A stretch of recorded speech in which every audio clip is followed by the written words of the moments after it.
Hey everyone, what's up? On this video, I'm gonna talk about my attempts of trying to make the best Blight build possible, which is gonna be about using perks that allow me to find the locations of the survivors very fast and to prevent the regenerators from being done. So I feel like these 4 perks, they work very well.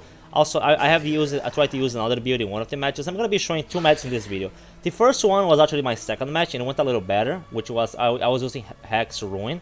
Well, in the first one, instead of this perk, I used Deadlock, which is they are very similar in a way that they are all about generator prevention. Hex Ruin tends to just make the generator automatically regress in repair progress when a survivor tends to stop it. While Deadlock just blocks a generator with the most progress by 30 seconds. But I feel like Deadlock sometimes it kind of feels like too situational. While Hex Ruin is gonna work for every single generator, which was what I think that in the first match, which is gonna be the second one that I'm gonna show in this video, in which I use a Deadlock, that it kind of felt like it wasn't helping that much into the match, because even though the Deadlock helped it to block one generator, the survivors would just like speedrun multiple ones.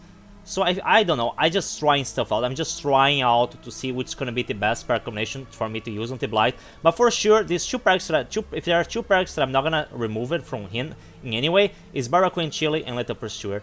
As you guys are going to see in the matches, the first thing that I do, as soon as the match starts, is just hush to where the survivors are right away and starting chasing one of them so I can get them down as fast as possible, hook them as fast as possible, and just, you know, as soon as you can attack the survivors, it is better, so you don't give them much of a time to do the generators. And of course, Corrupt Intervention is good also for the start, because 3 of the generators are gonna be blocked for 2 minutes, and so it's gonna prevent the capacity of the survivors from doing gems, because some of them are gonna be blocked.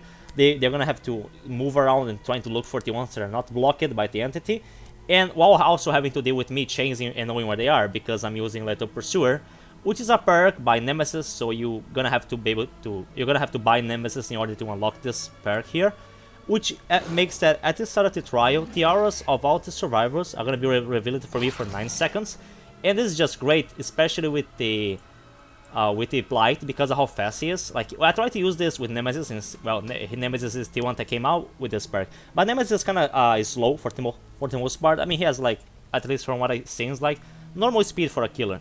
So it takes me a few seconds to know to get to where the survivors are. I can see where they are at the start of the match, but it takes me a little bit while.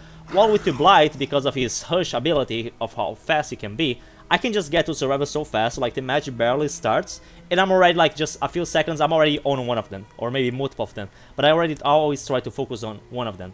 Barracuda Chili also works well with the Blight, because then you can, after you hook someone, you're gonna see where the others are if they're very far, and you can also just hush to the locations fast. The speed of the Blight is mainly one of the reasons why he is considered to be a S-tier killer, which is why I got him. I was like doing some research on the killers, on the perks, and just seeing what could be the most effective in this game, because I was curious since I started playing this game.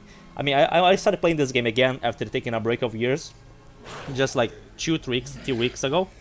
So I was just looking for what was going to be the best killers, and I was interested to see how the Blight is like. So these 2 perks here work well, because I think that Lethal Pursuer stacks with this one, because anytime a survival area is shown for a period of time, the duration is increased by 2 seconds. So I think this stacks with the auras of this one. So, like, after hooking survivors, all the survivors' auras are available to you for 4 seconds, while they are further than 40 meters on the hook. So this is gonna go up to 6 seconds, I believe. I haven't tested it, but it does seem to be the case. So these perks work very well, because this one allows you to see then at start the match, start chasing, and these ones are always gonna be able to show where they are if they are too far from you. And with the Lethal Pursuer, the Barracuda Chili is gonna last for 2 seconds longer, so that's great. Corrupt Intervention is something that I always like using pretty much like all my killers. I just like to limit the amount of generators they can do at the start, and many times the start of the match tends to be the deciding factor, whether you're gonna win or not. So these 2 perks here are mainly for like the beginning of the match, trying to get a hook, try to get like downs right early into the match. Don't give them much of a break.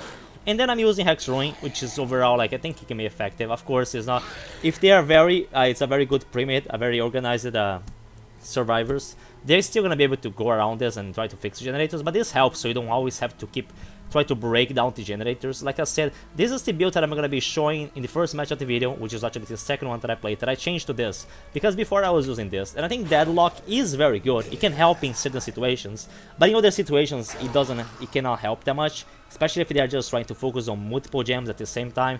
I feel like sometimes it depends on several factors, like the type of survivors, the perks that they are using, their add-ons, their offerings, or like the map. There's just too many factors, but I think that at least the other perks, they tend to be very effective overall. But I'm still like trying out more stuff on the Blight, and I'm still trying to learn how to use him well, because I'm still having problems with the hush thing. Sometimes like I cannot hush and I cannot position myself in a way that I can hit the survivors, but still, well, it's all about practice. So I'm gonna be showing the matches now.